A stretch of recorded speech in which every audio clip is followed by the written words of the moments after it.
Hashtag ask doctor John Watson type చేసి మీ questions అడగండి, తప్పకుండా రిప్లై చేస్తాను. Sajid Q1N. Hi sir, doubt. My hair transplantation successfully completed 1 year 2 months. Everything is nice, but my profession is bodybuilding. I have this doubt. But I want to ask you one small doubt. When we are losing weight, hair also will be lost. I agree. But if we are taking every month PRP and biotin and finasteride, after that also will the hair be lost? First of all, మీకు hair transplantation జరిగి 1 year అయింది and ఆ hair transplantation వల్ల రిజల్ట్స్తో మీరు హ్యాపీగా ఉన్నారు. అబ్బా సాయిరామ్. ఇప్పుడు మీరు చెప్తున్న పాయింట్ ఏంటంటే మీరు ఒక బాడీ బిల్డర్ అండ్ మీరు రెగ్యులర్గా బాడీని బల్కప్ చేసుకోవాల్సిన అవసరం ఉంటుంది. అదేవిధంగా బాడీ వెయిట్ తగ్గించుకొని కట్ డౌన్ చేసుకోవాల్సిన అవసరం కూడా ఉంటుంది.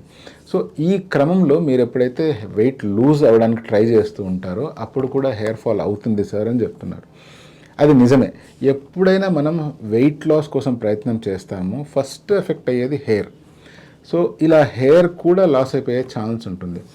బట్ మీకే గనక టర్నల్ హెయిర్ ఉన్నాయి అంటే బట్టతలకి లోనయ్యే హెయిర్ కాకుండా నార్మల్ హెయిర్ ఉన్నాయి అనుకోండి, అటువంటి హెయిర్ ఈజీగా మళ్ళీ రీగ్రో అవుతాయి అన్లెస్ నంటిల్ డ్యామేజ్ చాలా సివియర్గా జరిగిపోతే తప్పితే. అంటే నేను చెప్పదలుచుకున్న ఉద్దేశము, మీరు న్యూట్రిషియస్ ఫుడ్ తీసుకుంటూ ప్రాపర్గా ఒక ఫిట్నెస్ ట్రైనర్ అండ్ న్యూట్రిషనిస్ట్ గైడెన్స్లోనే వెయిట్ లాస్ అవుతున్నారు అంటే డెఫినెట్గా లాస్ అయిన హెయిర్ కూడా మళ్ళీ మీకు గ్రో అయ్యే అవకాశాలు ఎక్కువ ఉంటాయి. అలా కాకుండా ఇష్టానికి రకరకాల డైట్లు ఫాలో అవ్వడము, ఇంటర్నెట్లో చూసి ఏదైనా డైట్ ఫాలో అవ్వడము, అలా జరిగినప్పుడు అన్ని న్యూట్రియంట్స్ మీకు అందుతున్నాయో లేదో అనేటువంటి డౌట్ చాలా ఉంటుంది.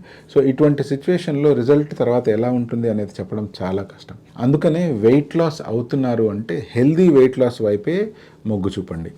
అండ్ సాధ్యమైనంత వరకు ఒక గైడ్ దగ్గర కానీ లేదా ఒక ఫిట్నెస్ ట్రైనర్ దగ్గర కానీ ఫిట్నెస్ గురు దగ్గర కానీ దీని గురించి ప్రాపర్గా సలహాలు తీసుకుంటూ మీరు వెయిట్ లాస్ ప్లాన్ చేయండి. లేదా మీరు కొంచెం అఫోర్డ్ చేయగలిగితే డెఫినెట్గా మీ గ్యాస్ట్రో సర్జన్ దగ్గర కానీ అట్లీస్ట్ ఒక డాక్టర్ని కానీ సంప్రదించండి. హెల్దీగా వెయిట్ లూజ్ అవ్వండి.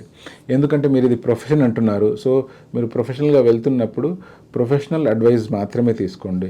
దీని మీద మీ కెరీర్ ఆధారపడినప్పుడు మీకు మీ బాడీ ఎంత ఇంపార్టెంటో మీ హెయిర్ కూడా అంతే ఇంపార్టెంట్. కాబట్టి రెండింటినీ ఒక ప్రొఫెషనల్ దగ్గరనే అడ్వైస్ తీసుకొని ఫాలో అవ్వండి. ఇప్పుడు మీరు అడిగిన పాయింట్ దగ్గరకు వద్దాం. పిఆర్పి చేసుకుంటూ ఫినాస్టైడ్ వాడుతూ ఉంటే ఆ హెయిర్ ఫాల్ అవ్వకుండా ఉంటాయా అంటే లేదు. పిఆర్పి తీసుకుంటూ ఫినాస్టైడ్ వాడినా కూడా ఆ హెయిర్ టెంపరీగా ఫాల్ అయ్యే ఛాన్సెస్ ఉన్నాయి. పిఆర్పి చేసుకుంటూ ఫినాస్టైడ్ వాడుతూ బయోటిన్ సప్లిమెంట్స్ వాడుతూ ప్రాపర్ డైట్ తీసుకుంటూ ఉంటే మళ్ళీ అవి రీగ్రోత్ అయ్యే ఛాన్సెస్ ఉన్నాయి. బట్ వెయిట్ లాస్ అవ్వగానే హెయిర్ ఫాల్ అవ్వడం మాత్రం ఖచ్చితం.